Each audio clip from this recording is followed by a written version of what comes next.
The first cut was the hardest. Elias drove the spade into the black soil, a line of frost still clinging to the shadowed grass. The ground fought back, dense and cold with the memory of winter past and the promise of the one to come. He put his weight on the tool, the worn wood of the handle pressing into his palm, and felt the earth give with a reluctant sigh. Beside him, Boro, a dog the color of burnt caramel with the steady patience of a mountain, watched with intelligent eyes. A low thump of his tail against the dirt was his only comment. This was the spot. His father's journal, its pages filled with elegant script and precise, spidery diagrams, had specified it with an X marked 17 paces from the largest granite boulder. A place that caught the morning sun, but was sheltered from the north wind by a thick stand of pine. He worked through the morning, carving a neat rectangle out of the meadow. The trench deepened with each shovelful, the pile of dark earth growing beside it. It was a slow rhythm, a conversation between muscle and soil. Dig, lift, turn, empty. The sun climbed higher, burning the frost from the valley, but the air held a persistent chill. By noon, the sweat on his brow felt cold. He was digging not just a foundation, but a grave for convention, a cradle for an idea that the valley had already decided was folly. Abel Mathau was the first to stop. He reined in his horse, the leather creaking in the quiet air. Abel was a man carved from the local timber, hard, seasoned, and resistant to new shapes. He squinted down at the hole, at the young man standing in it. "What in God's name are you doing, boy?" His voice was rough, like stones grinding together. "That's no place for a root cellar." Elias looked up, shielding his eyes.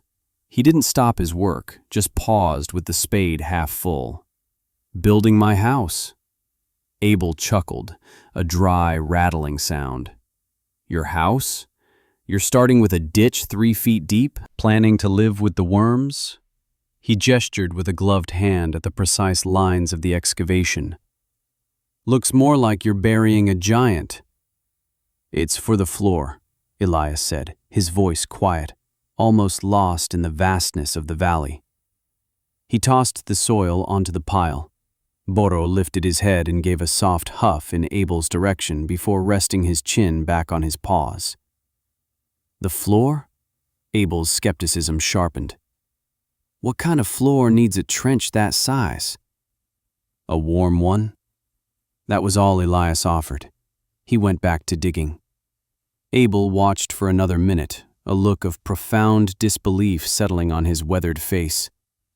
He shook his head, a gesture of pity and dismissal. "That's the craziest thing I've ever seen.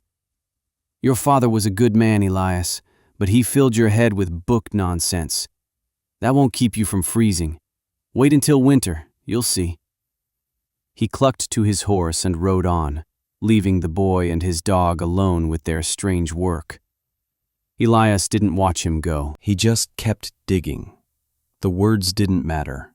The dirt did. His father's journal was his only architect, his only mentor. At night, by the light of a flickering lantern in the old, drafty shed he called home, he would trace the drawings with a calloused finger. The book smelled of pine sap and old paper and the faint, lingering scent of his father's pipe tobacco. It was a tangible piece of the man he missed, a man who had seen the world not just as it was, but as it could be. The plans were for a hypocaust, a Roman design adapted for this northern wilderness. A deep, stone-lined firebox would be built outside the cabin's footprint, connected to a labyrinth of channels, or flues, running beneath the entire floor. The heat and smoke would be drawn through this maze, warming a massive slab of soapstone laid over it, before finally exiting a low chimney stack 50 feet away. The stone itself would become the hearth, a gentle, radiant heart for the home. It was a slow, massive thermal battery. The theory was sound, beautiful in its simple physics. Heat rises, but it can be persuaded to travel sideways. Stone holds warmth for hours, for days. A small, efficient fire, burning constantly, could heat the entire mass and keep a home at a steady temperature through the deepest cold. His father had written in the margins, "The fire is the engine, but the earth is the vessel. We don't fight the cold, we store the warmth." Storing the warmth became Elias's meditation. For weeks he dug. Not just the main foundation, but the intricate network of trenches within it, each 20 inches wide and 30 inches deep, laid out in a grid that mirrored the drawings in the journal. Boro was his constant shadow, sleeping in the sun, watching the growing complexity of the hole in the ground with an air of quiet trust. The work was brutal. His back ached with a fire of its own. His hands, already tough, grew new layers of callus that cracked and bled. He tended to them at night, smearing them with tallow, his movements slow and deliberate. The next visitor was Mrs. Gable, her face a mask of genuine concern. She carried a basket covered with a checkered cloth. "Elias, dear, I brought you some stew. You're looking thin." She peered into the web of trenches, her brow furrowed. "Abel told me what you were doing. He says you're building your stove under the floor." "Yes, ma'am." Elias accepted the basket, the warmth of the pot a welcome sensation. "But why?"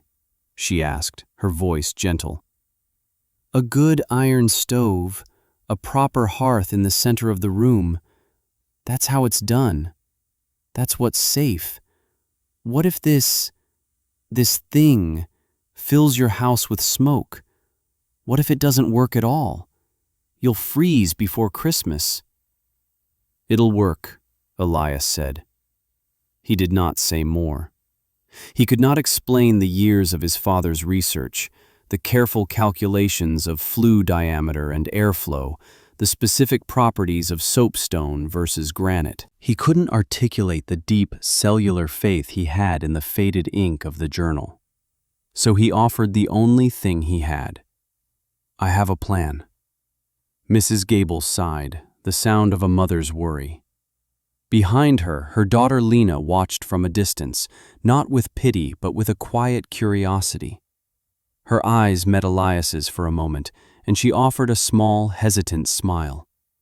It was the first expression he'd seen in a month that wasn't laced with mockery or concern.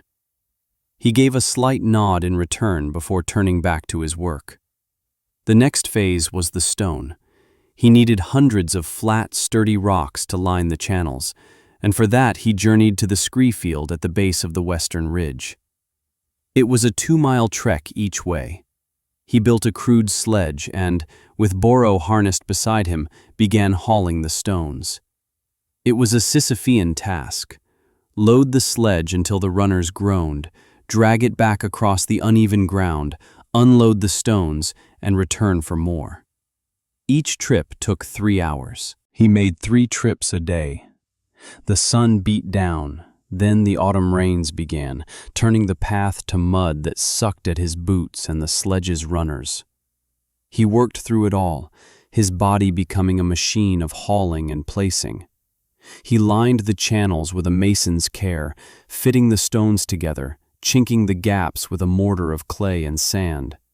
The labyrinth took shape, a skeleton of stone awaiting its skin. The townspeople grew accustomed to the sight of him, a solitary figure trudging beside his dog, dragging a load of rocks. He became a local curiosity, a cautionary tale whispered over dinner tables. The Henderson boy, poor thing, his father's death must have unsettled his mind. Mr. Thorne, who owned the lumber mill and half the valley, made his pronouncement at the general store. "It's a waste of good land and a strong back," he declared, his voice accustomed to being heard. "Trying to reinvent the house. The simple ways are simple for a reason. They work." He'll learn his lesson when the first blizzard hits. A hard lesson. Elias heard the whispers. He felt the stares, but they were like the wind, a force to be endured, not engaged. His focus was singular: the floor. The capstones for the channels were next, followed by a thick layer of sand for insulation and leveling. And then came the greatest challenge: the hearthstones themselves. The journal specified slabs of soapstone, 4 inches thick, for their superior thermal properties. The nearest quarry was a day's ride away, and the cost was more than he had. He found his solution in the river. A mile downstream, a series of granite shelves had been worn smooth by millennia of water and ice. The granite wasn't as efficient as soapstone, but it was dense, solid, and free. Getting it from the river to his foundation was a problem of leverage and patience. He spent a week with pry bars, log rollers, and thick ropes. He built a heavy skid, and with Boro pulling alongside him, straining in a harness Elias had fashioned from old leather, they moved the first slab. It was 8 feet long, 4 feet wide, and weighed nearly a ton. The journey of 1 mile took 2 full days. Sweat stung his eyes, his muscles screamed, and the rope cut into his shoulders. Boro panted heavily but never balked, pulling with a steady, loyal strength. When the first slab was finally levered into place over the stone channels, Elias collapsed beside it, laying his hand on its cool, smooth surface. It felt like a victory more profound than any battle. He laid his head on the stone and slept under the stars, with Boro curled against his back. He moved 4 more slabs that way. It took him a month. Together, they formed a solid, massive floor of gray, river-worn granite, 20 feet by 20 feet. It was the heart of the house, and the house didn't even exist yet. With the floor complete, the cabin itself rose quickly. He had milled the logs the previous spring with his father, and they were seasoned and ready. He worked with a familiar rhythm, notching the logs, hoisting them into place. The walls went up, then the rafters, then the roof. It was a small, simple structure, only a single room, but it was built with painstaking care. He insulated the walls with a thick layer of moss and clay packed between the timbers, and the roof with sod. He built only 2 small windows, both facing south. The entire design was meant to hold the heat that the floor would provide. As the first snowflakes began to drift down from a slate-gray sky, he built the firebox. It was set 5 feet from the north wall of the cabin, a deep, brick-lined pit with a heavy iron door. From the back of the pit, a stone-lined throat connected to the network of channels beneath the floor. On the far side of the cabin, 50 feet away, he built a short, wide chimney stack from the same river stone, the exit point for the entire system. It was done. The structure stood, squat and solid, looking almost like a part of the hill it was built on. It looked nothing like any other house in the valley. The day he first lit the fire was cold and still. The snow was 2 inches deep, and the world was hushed. He loaded the firebox with seasoned oak, dense and slow burning. He struck a match and touched it to the kindling. The flames caught, licking at the larger logs. He closed the heavy iron door and watched the flue at the base of the firebox. A slow, almost imperceptible river of smoke was drawn into the opening, pulled by the draft of the distant chimney. He went inside. The air was cold, the stone floor like a sheet of ice. Boro sniffed at it, whined softly, and retreated to the bearskin rug Elias had laid in a corner. Elias sat on a simple wooden stool and waited. An hour passed, then another. Nothing. The stone remained stubbornly, bitingly cold. A sliver of doubt, cold as the granite beneath his feet, pricked at him for the first time. Had Abel and the others been right? Was this all a monument to a dead man's folly? He pushed the thought away. His father's calculations were precise. Patience. The journal had spoken of patience. The mass had to be saturated with warmth. It was like filling a lake one bucket at a time. He went outside, added more wood to the fire, and returned to his vigil. Boro slept, twitching in some canine dream. The sun began to set, painting the snow-covered landscape in hues of pink and violet. It was then that he felt it, not with his hand, but through the soles of his boots. A change, a subtle shift in the character of the cold. He knelt and pressed his palm flat against the center of the floor. There, deep within the stone, was a nascent warmth, a faint pulse of life. It was no hotter than his own skin, but it was there. He smiled, a rare and private thing. He fed the fire through the night, a steady, rhythmic duty. With each log, the pulse in the floor grew stronger. Boro woke near dawn, stretched, and walked to the center of the room. He circled 3 times and then lay down, not on his rug, but on the bare stone, resting his head on his paws with a contented sigh. By morning, the entire 20-foot slab of granite was a source of gentle, pervasive warmth. The air in the small cabin was not hot, but comfortable, the chill completely banished. The stone radiated a steady, silent heat that warmed the objects, the walls, the very air itself. There was no smoke, no draft, only a profound and satisfying warmth. Elias pulled off his boots and stood in his stocking feet on the stone his father had dreamed of.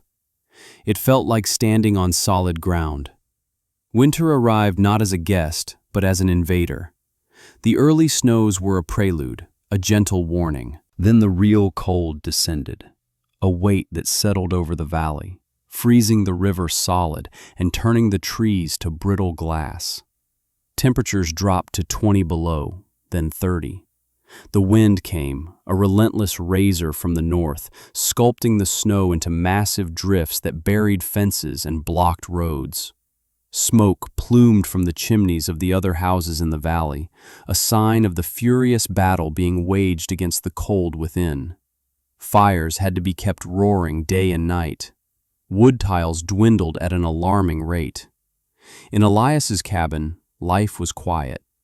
He fed the firebox twice a day, once in the morning and once at night. The slow-burning oak kept the floor at a constant, pleasant temperature. It was warm enough that Boro would often sleep on his back, paws in the air, a posture of absolute comfort. The air was dry and still, the windows barely frosted at the edges. Elias spent his days carving wood, mending his tools, reading his father's books. The storm howled outside, a wild beast trying to get in. But inside, there was only peace. The floor, the great stone heart of the house, held the warmth with an unyielding stubbornness.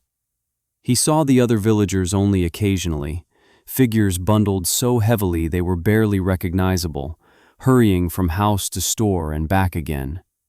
He saw the strain on their faces, the worry in their eyes. He heard the sound of axes ringing in the frozen air as men were forced to cut into their emergency reserves of green wood. The old-timers knew this was no ordinary winter. Abel Mathau, his beard frosted with ice, stopped his sleigh near Elias's strange, low chimney, the only part of his property visible from the road. "This is a bad one, boy," he shouted over the wind. "The kind that finds the cracks, the kind that kills. Hope that rock of yours is keeping you warm." The words were the same, but the tone had changed. The mockery was gone, replaced by a grudging, worried curiosity. "We're fine," Elias called back. Abel just grunted and drove on. Then came the blizzard. The sky turned a sickening, bruised yellow-gray. The wind stopped, and a heavy, ominous silence fell over the land. The animals grew quiet. An hour later, the snow began. Not flakes, but a solid, vertical wall of white that erased the world. The temperature, which had hovered at 35 below, plummeted, 40 below, then 42. The wind returned with a vengeful fury, a physical force that shook the oldest trees and rattled the stoutest window frames. It was a white death, a storm that would be spoken of for generations. Inside, Elias sat by the south window, watching the snow obliterate the landscape.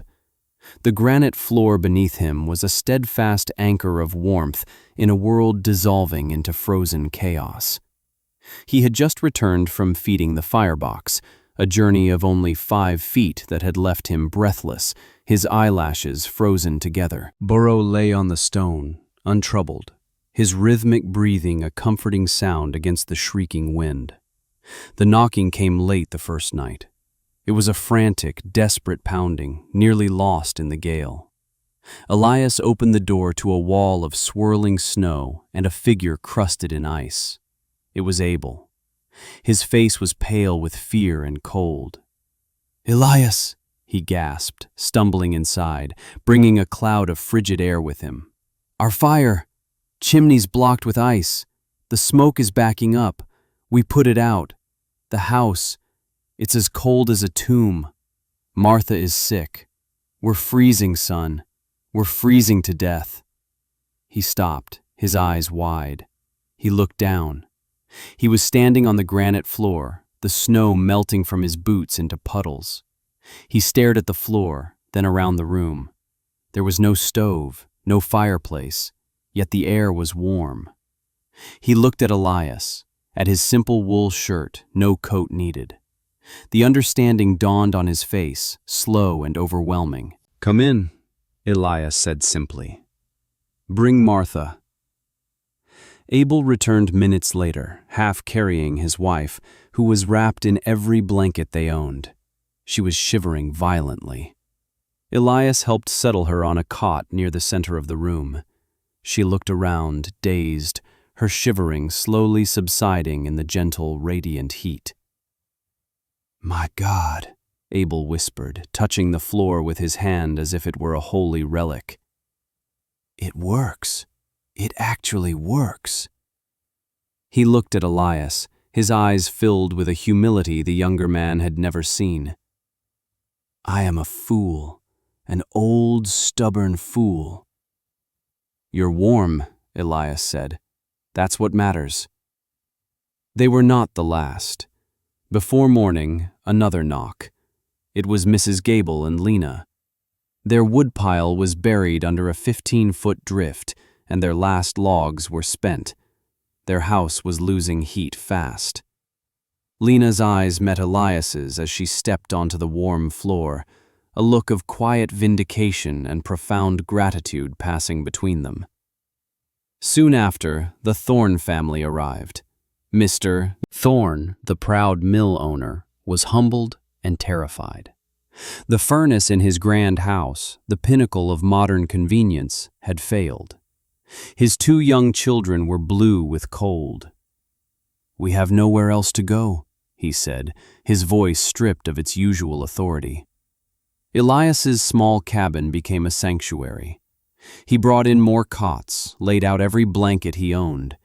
The small space filled with the frightened families of the valley. And a strange and wondrous thing began to happen. The children, who had arrived bundled in so many layers they could barely move, began to shed them. First, the heavy outer coats, then the sweaters, then the extra trousers. Mr. Thorne's little boy, no older than 5, finally pulled off his thick wool socks and stood barefoot on the warm gray stone. He wiggled his toes, a look of pure, simple delight on his face. Soon his sister joined him, then Lena's younger brother. Before long, all the children were padding around barefoot, playing quiet games on the floor, their parents watching with expressions of utter disbelief. They slept scattered across the granite, a peaceful jumble of limbs, safe from the monster that raged outside. They slept barefoot at 40 below. The storm raged for 3 days and 3 nights. Elias became the quiet keeper of the ark. He made regular trips through the blinding snow to feed the firebox, the source of all their lives. The men took turns holding a rope tied to his waist so he wouldn't get lost in the whiteout. Inside, a community was forged. Lena helped Elias prepare meals from his stores, their hands brushing as they worked. Abel, the skeptic, explained the principle of the floor to the others, speaking of it now with the passion of a convert. Mr. Thorne, the man of wealth, sat on the floor next to his children, stripped of everything but his role as a father, and watched them sleep in the impossible warmth. When the storm finally broke, the world was remade. A brilliant, painful sun shone on a landscape of profound silence and impossible snow. The valley was buried. Chimneys poked out of what looked like smooth, white hills. It took a full day for the men to dig a tunnel out of Elias's cabin. What they found was devastation. Roofs had collapsed under the weight of the snow. Livestock was frozen in the fields. Several outlying cabins were completely gone, their occupants presumed lost. But the 20 souls who had taken refuge in the house with the warm floor were alive. In the weeks that followed, the story of Elias's floor spread through the region. He became not a fool, but a prophet. The survivors, led by Abel and a deeply humbled Mr. Thorne, came to him not with mockery, but with reverence. "Will you teach us?" Abel asked, his hat in his hands. "I don't want my family to ever be that cold again." Elias didn't make a speech. He didn't say, "I told you so." He simply retrieved his father's journal, laid it open on the table, and said, "We'll need more stone." That summer, the valley echoed with the sounds of digging and construction. Elias, with Lena now constantly by his side, supervised the work. He was no longer the strange, solitary boy, but the quiet center of the community's rebirth. He showed them how to dig the channels, how to line them with stone, how to calculate the draw for the chimney. Mr. Thorne financed the purchase of proper soapstone slabs for 3 new homes, his wealth now used not for grandeur, but for survival. Abel Mathau, his skepticism burned away by the blizzard, was Elias's most dedicated student, his old, gnarled hands learning the new masonry with a convert's zeal. He was building his own house with a warm floor, and this time he was building it to last. The Elias floor, as it came to be known, became the standard, the foundation of a new, more resilient community. The houses no longer fought the winter. They embraced it, storing its opposite deep within their stone hearts. Years passed. The scars of the great blizzard faded into the landscape and into memory, becoming a story told to wide-eyed children. Elias and Lena married in the autumn, a quiet ceremony in the meadow where he had first broken ground. Their own children were born in the cabin, taking their first steps on the warm granite floor. The house was a place of constant, gentle warmth, a symbol of the quiet wisdom that had saved them all. Boro grew old, his muzzle turned to silver, his movements slow and deliberate. He spent his days sleeping in his favorite spot in the center of the room, his body soaking up the heat from the stone. The community thrived.